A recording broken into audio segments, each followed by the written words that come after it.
शिव की बनी रहे आप पर छाया, पलट दे जो आपकी किस्मत की काया। मिले आपको वो सब अपनी ज़िंदगी में जो किसी ने भी न पाया। ओम नमः शिवाय।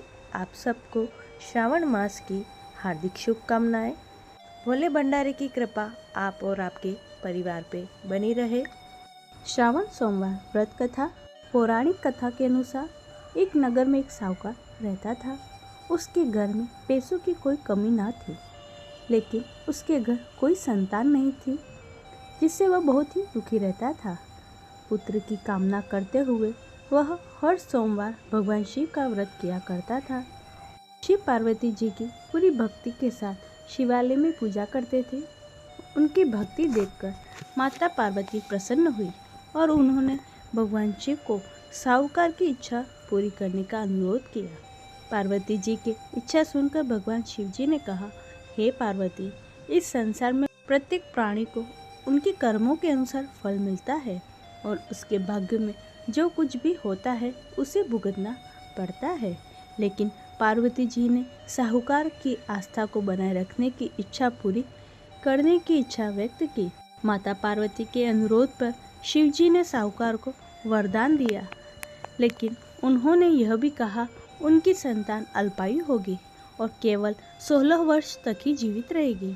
साहूकार माता पार्वती और भगवान शिव जी की यह बातचीत सुन रहा था। वह पहले की तरह शिव की पूजा करता रहा। कुछ समय बाद साहूकार के घर एक पुत्र ने जन्म लिया। जब वह बालक 11 वर्ष का हुआ तो उसे पढ़ने के लिए काशी भेज दिया गया। साहूकार ने बेटे के मामा को बुलाकर ढेर सारा पैसा दिया और कहा कि तुम इस बच्चे को काशी विद्या प्राप्त करने के लिए ले जाओ और रास्ते में यज्ञ करो। आप यहाँ भी यज्ञ करें, वहाँ ब्राह्मणों को भोजन कराकर दक्षिणा देकर जाए। मामा भांजे दोनों एक तरह से यज्ञ करते थे और ब्राह्मणों को दक्षिणा दान करते थे और काशी की ओर चले जाते थे। रात में एक नगर था जहाँ नगर के राजा की पुत्री का विवाह होने वाला था, लेकिन जिस राजकुमार से उनका विवाह तय हुआ वह कान्हा था और इस बात की जानकारी राजा को नहीं थी। राजकुमार ने इस बात का लाभ उठाकर अपने स्थान पर साहूकार के बेटे को दूल्हा बना दिया, लेकिन साहूकार का बेटा ईमानदार था। उसने अवसर का लाभ उठाया और राजकुमारी के दुपट्टे पर लिखा कि तुम मुझसे शादी कर चुके हो, लेकिन जिस राजकुमार के साथ तुम्हें भेजा जाएगा वह एक आंख से काना है। मैं काशी पढ़ने जा रहा हूँ। जब राजकुमारी ने चुन्नी पर लिखे हुए शब्दों को पढ़ा तो उसने अपने माता पिता को यह बात बताई। बारात छोड़कर राजा ने अपनी बेटी को नहीं छोड़ा। उधर साहूकार का लड़का और उसके मामा काशी पहुँचे। वहाँ जाकर यज्ञ किया।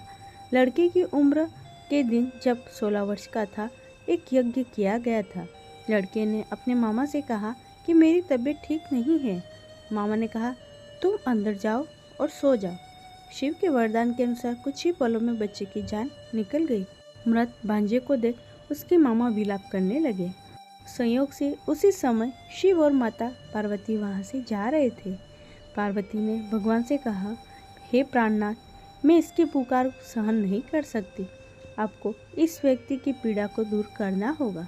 जब शिव जी मरे हुए लड़के के पास पहुंचे तो उन्होंने कहा, यह उसी साहूकार का बेटा है जिसे मैंने 12 साल की उम्र में वरदान दिया था। अब इसकी उम्र खत्म हो गई है। लेकिन माता पार्वती ने कहा कि हे महादेव, कृपा करके इस बच्चे को और उम्र दे, नहीं तो माता पिता भी मर जाएंगे। शिव के अनुरोध पर भगवान शिव ने लड़के को जीवित रहने का वरदान दिया।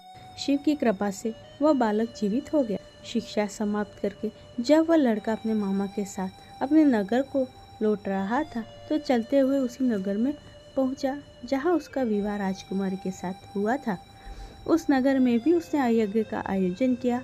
उस नगर के राजा ने तुरंत उसे पहचान लिया। यज्ञ समाप्त होने पर राजा व्यापारी के बेटे और उसके मामा को महल ले गया और उन्हें बहुत सा धन वस्त्र देकर राजकुमारी के साथ विदा किया। लड़के के मामा ने नगर में पहुंचते ही एक दूत को घर भेजकर आने की सूचना भेजी। बेटे के जीवित वापस लौटने की सूचना से व्यापारी बहुत प्रसन्न हुआ। व्यापारी और उसकी पत्नी ने स्वयं को एक कमरे में बंद करके रखा था। भूखे प्यासे रहकर वह दोनों अपने बेटे की प्रतीक्षा कर रहे थे। उन्होंने प्रतिज्ञा कर रखी थी यदि उन्हें अपने बेटे की मृत्यु का समाचार मिला तो दोनों अपने प्राण त्याग देंगे। व्यापारी अपनी पत्नी के साथ नगर के द्वार पर पहुंचा। अपने बेटे के जीवित होने और उसके विवाह का समाचार सुनकर उसकी खुशी का ठिकाना न रहा। उसी रात भगवान शिव ने व्यापारी के सपने में आकर कहा, हे श्रेष्ठी, मैंने तेरे सोमवार व्रत करने और व्रत कथा सुनने से प्रसन्न होकर तेरे पुत्र की आयु लंबी की है। ऐसा सुनकर व्यापारी काफ़ी प्रसन्न हो गया। हे भोले भंडारी, जैसी कृपा आपने साहूकार पे की, वैसी कृपा कथा सुनने वाले, व्रत करने वाले और कथा पढ़ने वाले पे करना। सबकी मनोवांछित इच्छाएं पूरी करना। ये थी श्रावण सोमवार से जुड़ी कथा। उम्मीद करती हूँ आपको अच्छी लगी होगी और आपको ये वीडियो पसंद आया तो इसे लाइक करें, चैनल को सब्सक्राइब कर ले और कमेंट में ओम नमः शिवाय ज़रूर लिखें। सभी भक्तों को राधे राधे।